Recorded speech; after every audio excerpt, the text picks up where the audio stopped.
Hello everyone. Today in this video we'll be covering a case discussion on overactive bladder. I have three lovely volunteers, Shraddha, Samreen and Shuja. Each of them would be covering part of a case scenario.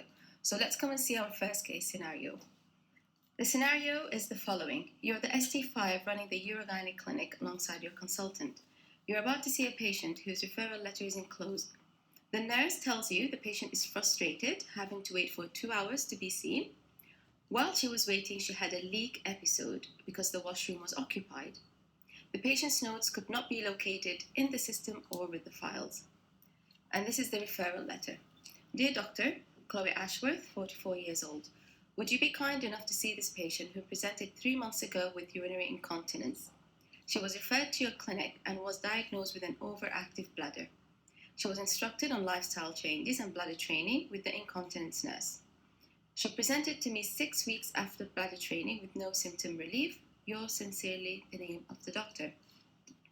So first we're going to start with Shraddha. Shraddha will be taking comprehensive urogynecological history. She'll be examining the patient as well. So let's come and see. Hi, I'm Dr. Shraddha, one of the doctors in the gynae clinic today. May I check in your age, please? Yes, I'm 42 years old. And how would you like to be addressed? Call me Chloe. Chloe, I'm so sorry that today the clinic was busy and so we had to make you wait for 2 hours. How are you doing now, Chloe? Doctor, I'm really sad with this system. Yes, your concerns are understandable and valid also. You have, and whatever you are saying, I will believe you, because you have to wait for 2 hours. But believe me, it was all because the clinic is busy today. Okay, doctor. Okay, Chloe, I can understand that you have come today with a problem with the water. Okay, so let's pause here and see what Shraddha did. So first of all, she confirmed the name and the age of the patient. She started introducing herself. She ascertained the anger and frustration of the patient because of the delay. And the way that she mentioned it was correct, but she can just make it more simpler and quicker, not to waste time, and just say that I'm sorry that you had to wait for around 2 hours, and I understand that you had an accident during that time. Please accept my apology, but we just had a very busy clinic. So how are you feeling now? That's it. Just a simple apology, all right? She did not mention the implication of the missing notes. This patient was seen before, diagnosed with an overactive bladder, put on bladder training, but she didn't improve. So she's coming now for a follow-up visit to discuss further options. Are you going to just take history all over again? So imagine yourself at the position of a patient. You go to a doctor takes full history from you in the hospital. You go back and you come in for a follow-up visit to see other options, and then the doctor asks you the same questions all over again. And the implications of the missing notes are just for the candidate to realize that they would need to take history all over again, and take permission from the patient for that, and inform her that you would want to take history because the notes are missing until they are located. Okay, so you can just tell the patient that I don't understand that in your previous visit a history was taken from you, a full one, but due to some technical problems we couldn't locate your notes at the moment. So would it be okay, after your permission, if I just ask you a few questions just to have an idea about your problem? She'll tell you okay, and then you go on and continue. All right, so let's go on. Is that true? Yes, doctor. Will it be all right that I ask you questions to know more about your condition? Then maybe examine you, run few tests, and then explain the options available for you? Okay, doctor. Chloe, can you tell me in detail about your complaints today? Doctor, I have to rush to the pee frequently, and in between I leak, and this is what happened to me today also. I rushed to the pee and the toilet was full and I had accident before. Oh my God, it is really affecting your quality of life, Chloe. I would try to be of maximum help for you today. Is it all right? Okay, doctor. Okay, Chloe, can you tell me about your water works? Yes, doctor, I have frequent tendency to go to toilet and also how many times do you go? 6 to 7 times. Do you have to go? Do you have to go in night also? Yes, doctor. How many times? 3 to 4 times. And do you have accidents also? Yes. How are you coping, Chloe? Usually, I stay in and around the toilet. Okay, Chloe. Okay, and do you leak during cough also? No. Any difficulty in initiating pee? No, doctor. Do you have a sensation of incomplete emptying while you are while you are passing water? No. Is the stream all right? Yes, doctor. Okay. Any difficulty in bowel works? No, doctor. Okay. Chloe, with whom do you live? I live with my partner. Is he supportive? Yes.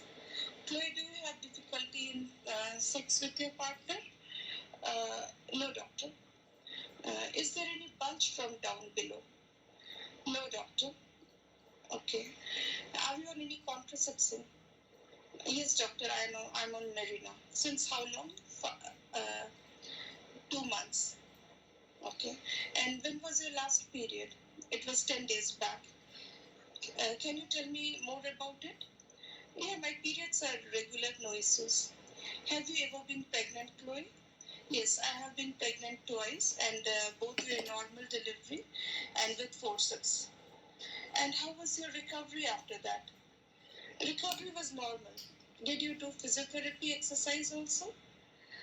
No, doctor. Any other condition for which you are following GP, like cough or asthma, anything? No, doctor. Any surgery in your tummy or down below? No. Are you allergic to anything? No. Are you updated with your smears? Yes, doctor. Any family history of concern? No. Do you smoke, Chloe? No. Take alcohol? No. Any recreational drugs? No. Do you know your weight is to height ratio? Yes, 26. Chloe, just one more question. What have you done so far for your the complaint? Yes, doctor. I did bladder training. That's all. Thank you for this information. Is there anything you want to add? No, doctor. Chloe, now I would like to examine you in the presence of a chaperone with your consent. I'll ask my nurse to record your blood pressure. I would like to have a feel of tummy, and also I'd like to examine from down below if there is any bulge. And I would like to see the skin, if there is any damage, if there is any discharge, and I would like to see the tone of your muscles in the down below. Will it be all right? Yes, doctor. Thank you, Chloe. Chloe, I'm Dr. Shraddha, one of the doctor in the gynae clinic today. Sorry, let's stop it. Okay, so Shraddha, well done. You had a proper Urogynecology history. You were systematic, and the flow of your questions was really, really good. Plus, you had a blend of open-ended questions and closed-ended questions, and most importantly, that you acknowledged how badly it's affecting her life. I have a few corrections that I want to make and some comments. This patient already was diagnosed with the overactive bladder symptom, and you do know from the letter that she has tried bladder training. If you realize the last question that you asked at the end was, have you tried anything so far? This question, put it on the top at the beginning when you confirm why she has come here, or just put it with the first question that you'd ask in the history. So you can ask her that, can you tell me about your problem? What did the bladder training work with you? Have you noticed any improvement? Okay. And I also realized that you asked open-ended question at the beginning. So I've written it here. You asked her, can you tell me about your problem? After that, can you tell me about your waterworks? These are two questions that have similar answers and similar meaning. So you were just repeating yourself and wasting time. The patient will answer you with the same answer, however. So make it one question. Can you tell me about your problem? That's it. Or can you tell me about your waterworks? Leave it to one question as well. When she told you it's affecting my life, you said the word, oh my God, I can see that it's affecting your life. Try not to use the impression, oh my God. You can just tell her, I can see that's really affecting your life. I can see how badly it's affecting you, but hopefully you are here. And we do have other options that you can try as well, apart from the training. Okay, this is how you go through it. You asked her, do you have any accidents? Accidents are leaking. So again, that's a repeat question, okay? You then, after inquiring about her problem, any leakage, you wanted to inquire about stress incontinence, but you made a mistake. You closed it to coughing only. Stress incontinence can be with coughing, exercising, lifting heavy objects.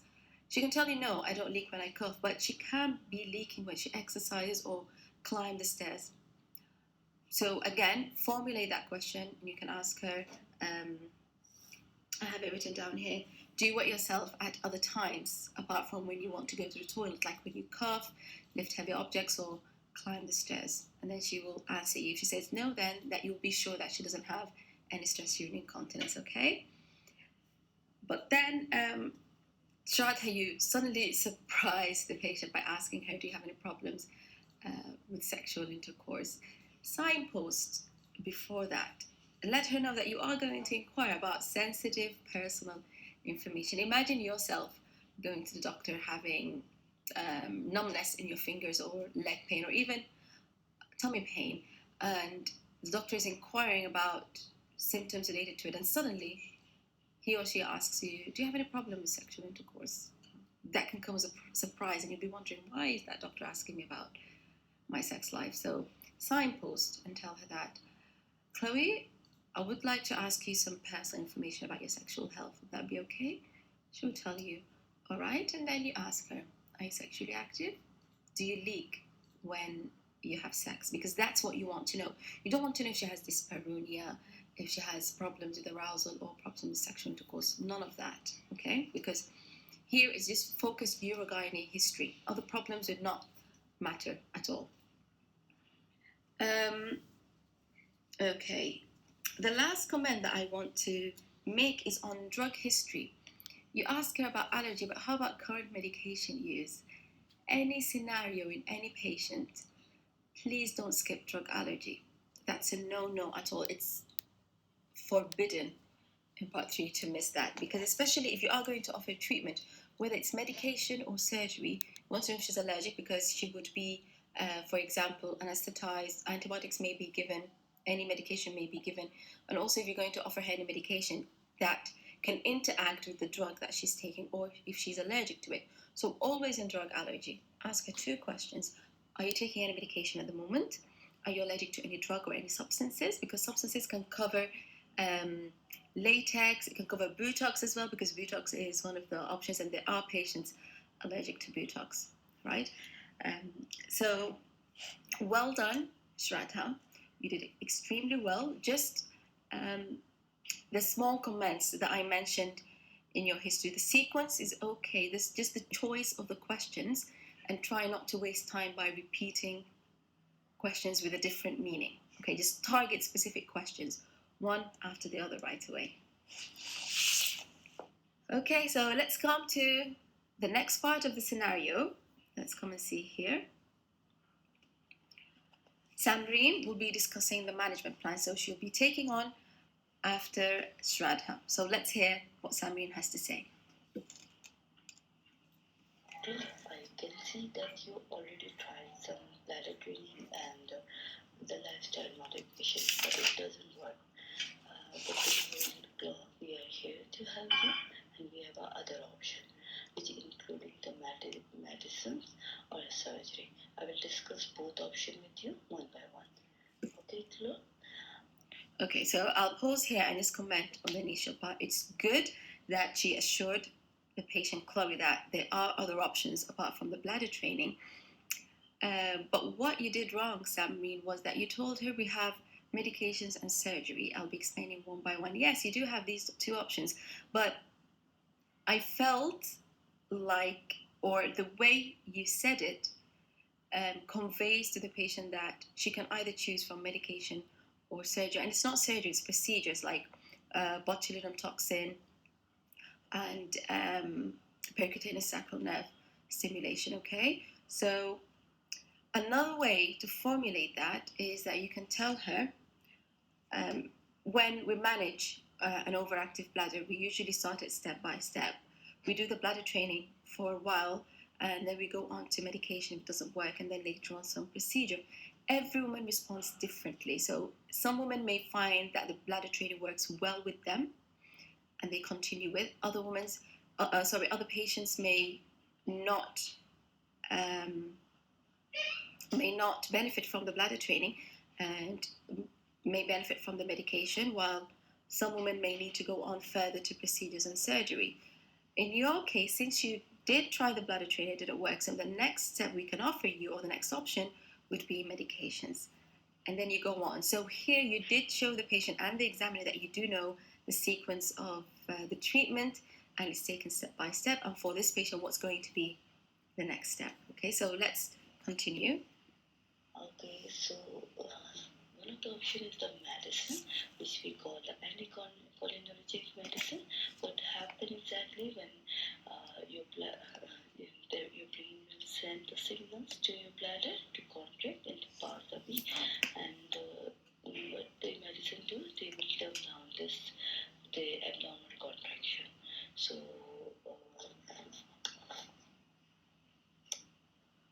this medicine takes up to 4 weeks to effect it. So we will wait for 4 weeks. And this medicine have some side effects, like you may have a dry mouth, constipation, problem with your sleep, and flash skin. But with that, these side effects will resolve. If you not tolerate this medicine, then we will opt other option. Am I clear so far, Claude?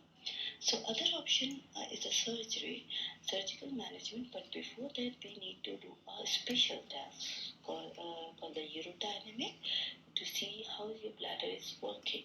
And after doing this test, we will discuss your case and your test in the team of the doctor, which we call the multidisciplinary team.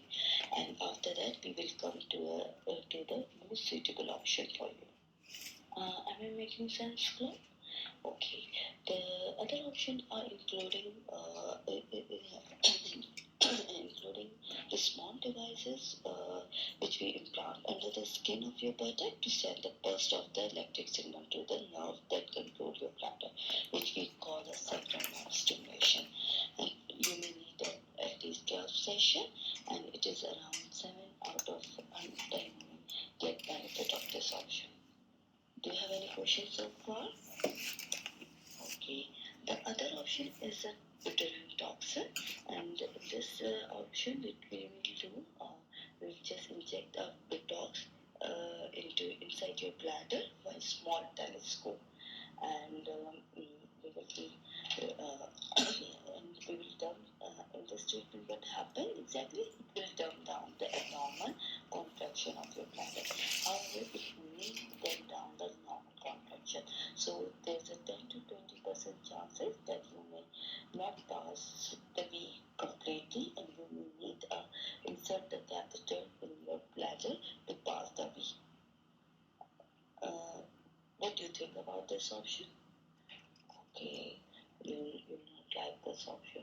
Okay, so in the last we have a surgery, which one of the surgery is called operative cystoplasty, and this surgery what we will do, we will do the surgery through a small beam, and through the what we will do, we just put the small piece of your intestine or your bowel to your bladder to increase the size of your bladder. Usually, the surgery go without any complication, but every surgery has some problem. There's a risk that you may have a recurrent urinary infection, you may have a chance of stone formation, the problem, you may face a problem that you may secrete some mucus through your pee, and there's a very rare chances that there's a very rare chance that it will you may have a malignancy. I'm clear so far. So the last option is the urinary diversion. In this operation, what we will do, there's a tube which passes the urine from the kidney to the bladder. We call that ureter. They included this ureter directly to the pouch made by your base of the small intestine that open to the outside your body, and then urine is collected into this bag. This procedure is only done if all the options have failed to treat your or this problem. Am I clear so far, Claude? Do you have any question? Claude, don't worry, we are always here to help you. I will give you patient information leaflet. If you want to take time, you can take your time. I will inform the consultant as well, and also I will, if you want, I can put another appointment with my consultant, and I can put in touch with the support group. I can see it's really this problem is really affecting your life. So you to talk to the people who have a similar problem will really help you to cope with this difficult time, and I will refer you to the urinary incontinence nurse as well. So, do you have any question? Thank you for your time. Okay, so Samreen, well done. There are some changes that you need to make, but the good thing is that your tone of voice was perfect, and you did acknowledge the stress associated with the incontinence, that it may not be easy, and you offered her support group. So I really like that in your counseling. Okay, there are some mistakes. If you realized, Samreen talked about anticholinergics, and then she mentioned if she didn't stop and ask would the patient want to go along with them, she then directly went to surgical options, local MDT, urodynamics, and then the surgery. And the surgery, the sequence of it wasn't correct according to the guideline. So let's go back to the anticholinergics. I've written here, you talked about the mechanism of action, well done. It needs 4 weeks to be effective for her to see the results, and you talked about the major or the common side effects. This patient has to make a choice that she wants to take the treatment, and she has to have all the information about it. Don't hesitate to take your time talking about anticholinergics. Don't worry that you would run out of time. You won't, because no matter how much you talk about the anticholinergics, you're not going to exceed the 5 or 6 minutes. But you have to inform the patient fully about it, because this is the next step that needs to be done. After that, if you do have some time, then you go and tell her, next time, if you're not responding or you're not tolerating the side effects, we can do this, this, this, and this. Regarding the anticholinergics, you should talk about the mechanism of action, mention the names of the medication, oxybutynin, tolterodine, and diphenhydramine. Just mention them like that to the patient. Patients are well educated, and they would want to know what's the name of the drug that they're taking. The side effects, the common ones that Samreen mentioned, but then there's other side effects like rapid heartbeats, flushed skin, and on the long run, it can cause some memory problems, but that risk, we're still unsure about it. This is the patient being fully informed about the medication that she's going to take. Plus, you have to tell her, yes, it takes 4 weeks to see the effect. So she won't stop before the 4 weeks to say it's not working. The side effects of the drug can be more bothersome to the patient than the initial or the basic problem itself of the leak. So you can tell her that, so she can expect what's going to happen with the side effects. It doesn't just rush to the hospital or to her GP right away and say, oh my God, what's this? Why am I feeling like this? I'm feeling that I'm going to die. So if she knows about this, she would expect that it's going to happen. And the follow-up visit would be after 4 weeks to see how she's doing. And you tell her that before the 4 weeks, if you can't tolerate the side effects, you can come in and then we can take it on further from there. We can either change the medication to another one that has less side effects, or we can talk about further options like procedures that can be done. Do you have any questions so far? What do you think about the medication, or how do you feel about taking it? So ascertain with her that yes, she's okay and she was willing to go on with the medication. Then you would have some time left and you finished with the anticholinergics. Then after that, you can tell her next time, if you're not responding to the medication, then we would do a special bladder test just to see how your bladder is behaving and confirm that your bladder muscle is over contracting. Your case would be discussed in a group of health professionals to see which option is suitable for you. And then we do have other further options like injecting Botox into the bladder muscle to numb it down or slow it down. We also have devices that control the nerve signals to your bladder, and that also would slow or numb it down. We have 2 different types of devices.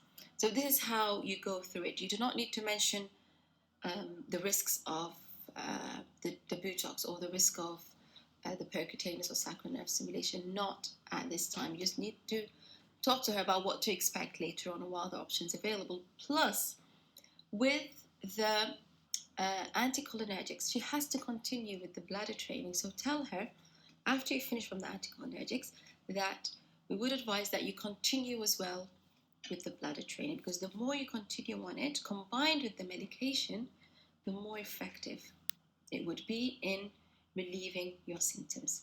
Okay? Okay, so Samreen, when you talked about the further options if the medication fails, you mentioned a urodynamics MDT, but then you didn't do it in the correct sequence. You mentioned sacral nerve stimulation, right? And you said it's in sessions. It's not in sessions. That's the percutaneous nerve stimulation, and I'll come explain that later on Anshuda's feedback. After the sacral nerve stimulation, you mentioned the Botox. Well, the Botox should come before the sacral nerve stimulation. If the patient is not willing to accept the side effect or the risk of needing catheterization, then she can choose the sacral nerve stimulation. So you mentioned sacral nerve stimulation, Botox, and then augmentation, cystoplasty, and diversion. But before augmentation, cystoplasty, and urinary there's an alternative to sacral nerve stimulation, which is the posterior tibial nerve stimulation. So just the sequence of it was wrong, and that can really affect your applied clinical knowledge because you're not going according to the sequence that's needed, okay? And you did mention too much detail about augmentation, cystoplasty, and urinary diversion. You're just filling the patient's head up with lots of unnecessary information that can leave her confused. Focus, give her the bulk of the information about what she's going to have now in detail, and then a little bit or half of the information about the next step, and then just points on the future extreme management options. Okay? Because she's going to be seen again and explained about the further option in detail if she doesn't respond to the current option. Let's go to the next case scenario, but let me read it first. It's up on the screen. You're the ST5 running the Urogynecology clinic alongside your consultant. You're about to see the previous patient who came now 3 weeks after starting the anticholinergic medication. She claims that she cannot tolerate the side effects and wants an alternative solution. So here you're required to discuss the further management plan, and Anshuda will be doing this. I gave her a total of 9 to 10 minutes to do it. She did exceed the time, around 11 and a half minutes, but it's just because she talked about extreme management options that are not needed at the moment. So let's come and hear Anshuda. Hello, I'm Anshuda, the doctor in the clinic today. May I confirm your name and age, please? I'm Chloe, I'm 42 years. And how would you want me to call you? Call me Chloe. Okay, Chloe, so how can I help you today? Doctor, I've been having this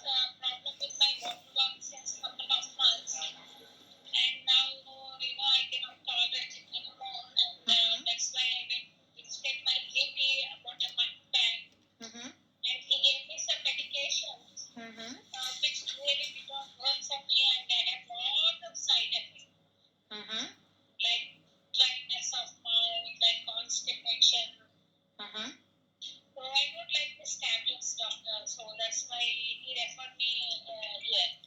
Okay. I'm very sorry, Chloe, that you've been suffering so much.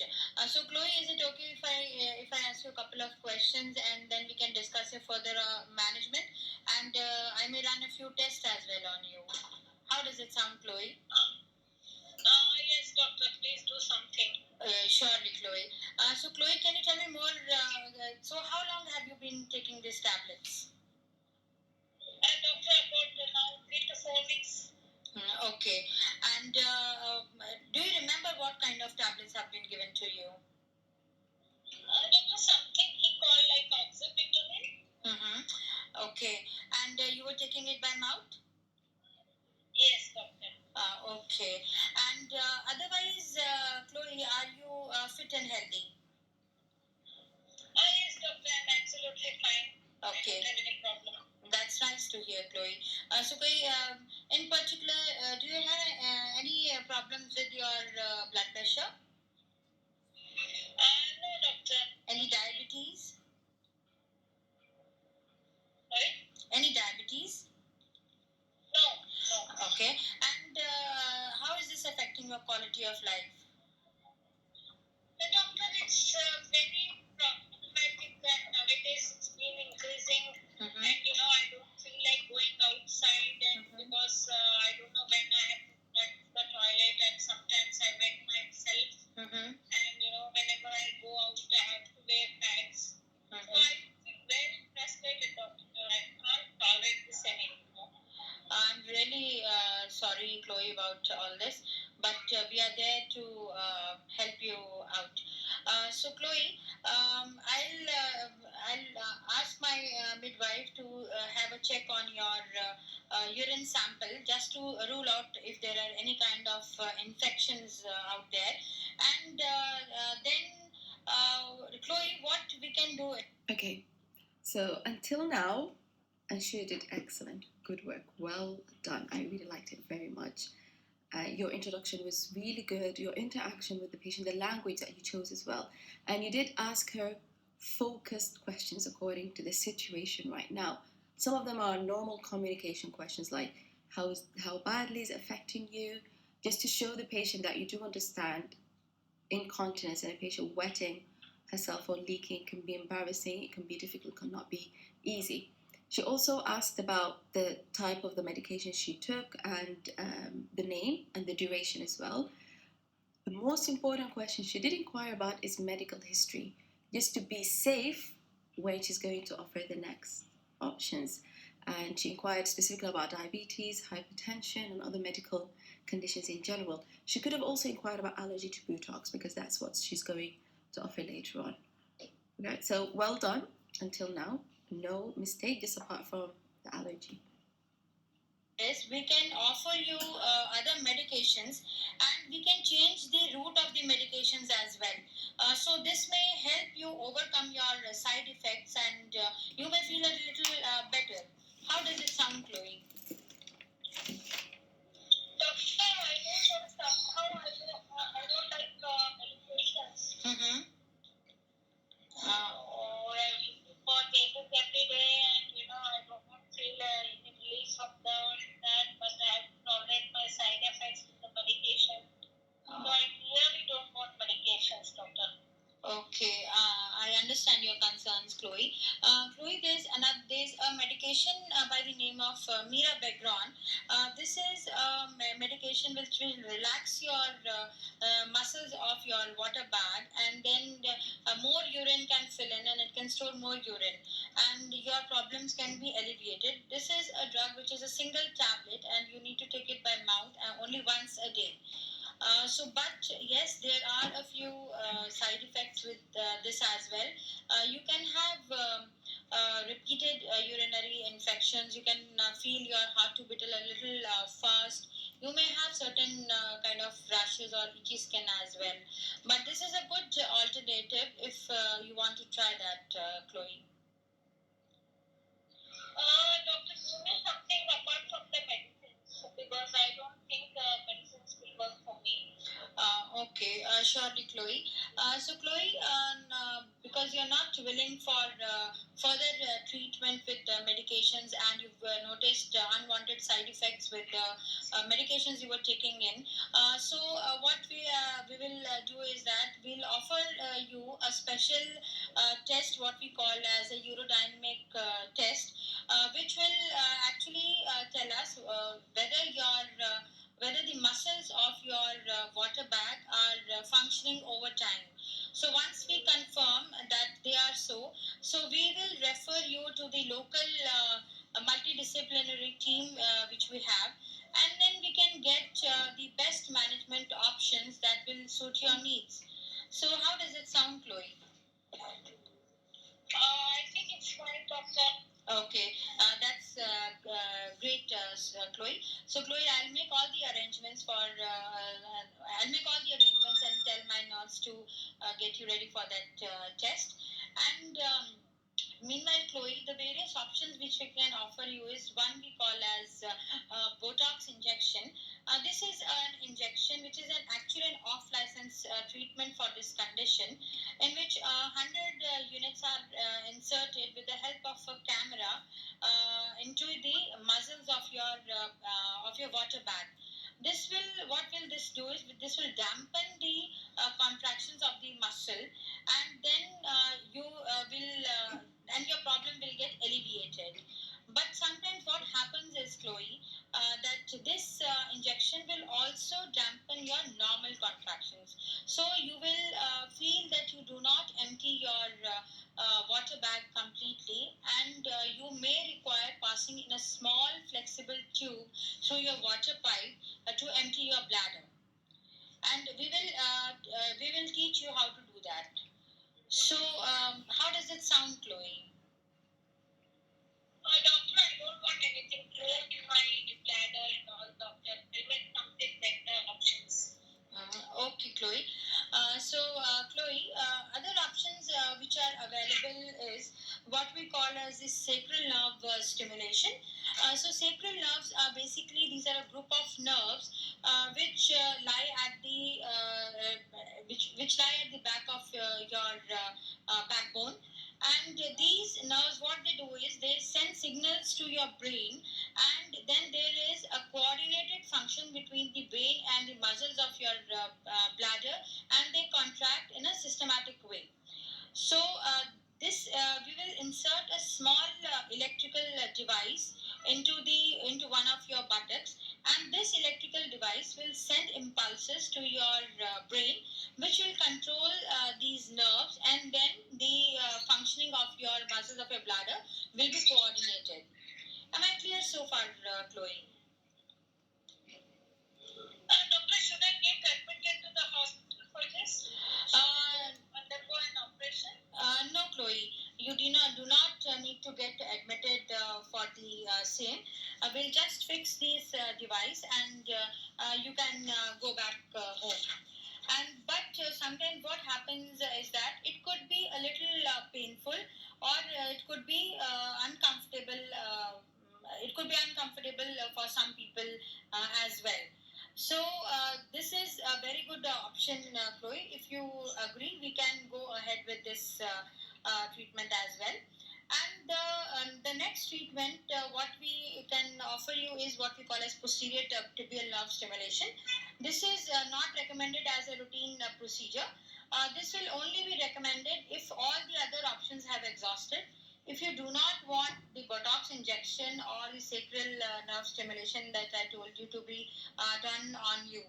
So, and otherwise, other options do not suit you. So, this is the this is the option that we explored then. In this, what we do is we place a small fine needle is inserted into the skin of your ankle, and small electrical currents are sent to your brain to help the nerves function in a coordinated way. You may need around 12 sessions weekly at weekly intervals, and each session will last up to 30 minutes.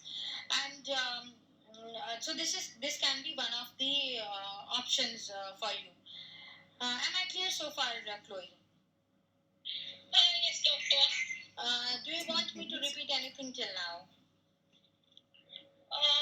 Doctor, apart from this, what you said, is there any other treatment? Yes, Chloe. So another option is what we call as augmentation cystoplasty. And this, what we do is we actually make your bladder a little big. We increase the size by putting in a small piece of tissue from your bowel. But then there are a few complications with that. You may not be able to pass urine normally. You may require a catheter to be put in, and you may have recurrent infections of your water bag as well. And then the last option, which is actually the last resort, is the urinary diversion procedure, in which the tubes which carry urine from your kidneys to your water bags are diverted out of your body into a bag. And so this can be one of the options. But then, yes, there could be infections with your water bag, and you may need surgery to correct these further problems. So, am I clear so far, Chloe? Yes, doctor. So, Chloe, I can. Is there any further concerns you want me to address? No, doctor. Okay, so Chloe, you can take your time. I'll fix another appointment with my consultant, and meanwhile, I'll give you an information leaflet so you can be better informed. I'll ask my nurse to arrange an appointment for your urodynamic test, and then you can always come back and we can have a little chat later on too, and then decide upon the best management option for you. How does it sound, Chloe? Okay, doctor. So thank you for your time, Chloe. Well done, Anshuja. Well done. It was excellent. Hats off to you. If I had a hat, I would have took it off for you. Your communication was excellent. The way you were talking, the way you were inviting questions in between, and also you had the correct sequence of options. I just have small comments. I can't stop myself from commenting. I've written down here some points. When you talked about, so let's start from the beginning so everyone can see the sequence. When you start with the options, because she didn't tolerate the anticholinergics, you then went and offered her alternative route or the myrbegrone, and you talked about it, but then she refused. And then the next option was the botulinum toxin. You explained it in a very nice way, 100 units, how it's going to be done, and you mentioned the side effects, that it needs catheterization, but then you stopped here. The patient has to know all the detail about botulinum toxin injection, because if she refuses it, then she has the right to know about sacral nerve stimulation, lots of details as well. Because she can refuse it, then she can choose percutaneous tibial nerve stimulation. You did explain catheterization, but she has two options of catheterization, either intermittent self-catheterization or indwelling catheter. And according to the guideline, you have to explain both. So like you said, and you explained it really nice, that these injections, you can say that these injections are just like a Botox filling for the face, and they are injected at different spots inside your bladder. What they do is they paralyze the bladder muscle. But as a side effect, sometimes the bladder muscle gets too paralyzed and becomes very, very lazy to a degree that it won't contract when it's full, and you may not be able to pee on yourself by yourself. You would need a catheter, which is a tube through your water pipe, to be inserted to empty your bladder. You can have it done in the hospital and then you go and leave it, or whenever you want to empty it, you can do it at certain times during the day. Just insert the catheter, empty your bladder, and then remove it. The other risk is that you can have repeated water infections, and the last one is, with time, its effect may wear off and you may need to have it repeated again. After that, you ask her, so what do you think? So everything you told her about it. If she refuses, because most women still no, they don't like the idea of being catheterized, even on their own. They would say, no, I don't want that. Then you go on to the other option. So you went on to the sacral nerve stimulation. You explained it nicely, but then it needs more explanation. So usually there's a trial phase for 2 weeks, and then there's the implantation phase of the device. The patient has to know about that because that's the next step of management. Let's see here. So the percutaneous sacral nerve stimulation, you can tell her that. The next option would be using a device that sends electrical impulses to control behavior of the bladder, or to control the muscle of the bladder.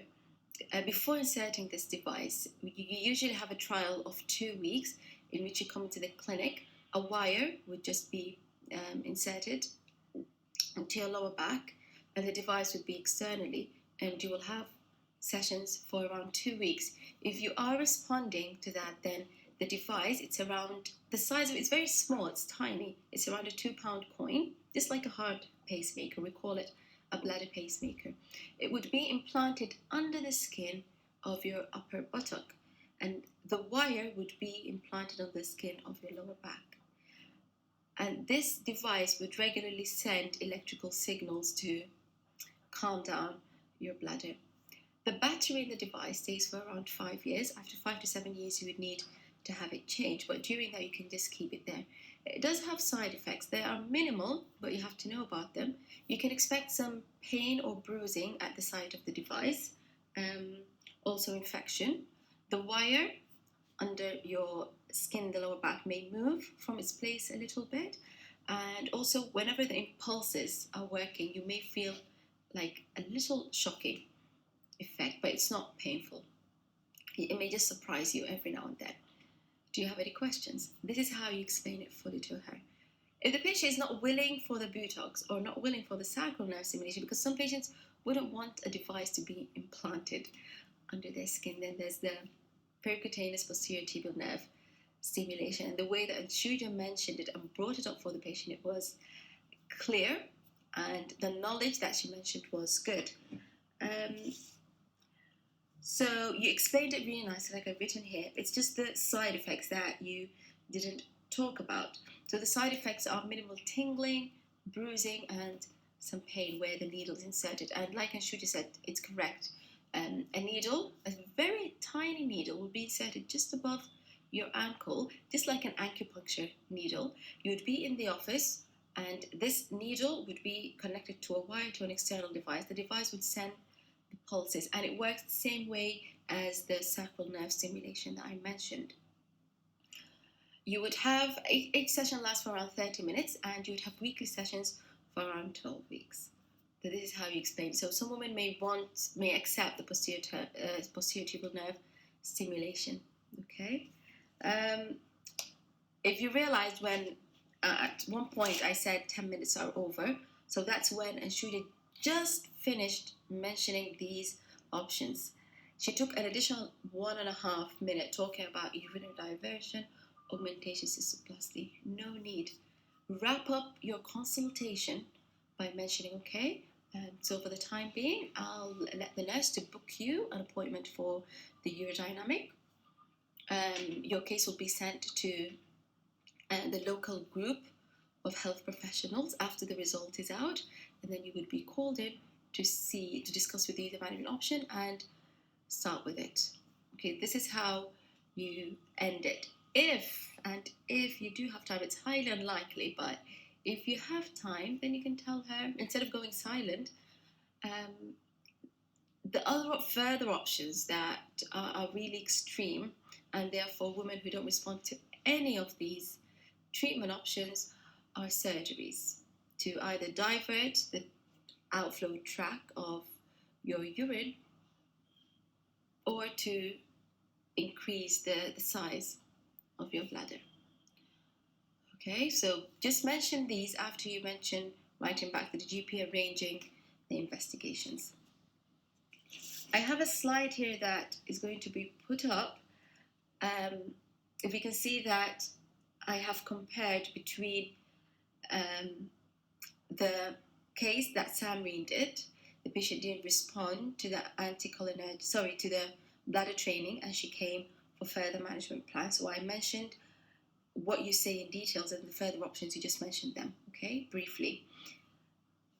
On the right side, yeah, that's the left side, yeah, right side, there's the management options and how far and deep you're going to talk about them if the woman did not respond to the anticholinergics, what you're going to say in detail. Okay, so take a look at it. And that's it. Thank you all very much. I hope that this was useful, especially for the volunteers, the 3 lovely volunteers. Just please work on the feedback that I give you, and don't just apply it to this case. Apply it to every other case in the module. Okay, bye-bye everyone.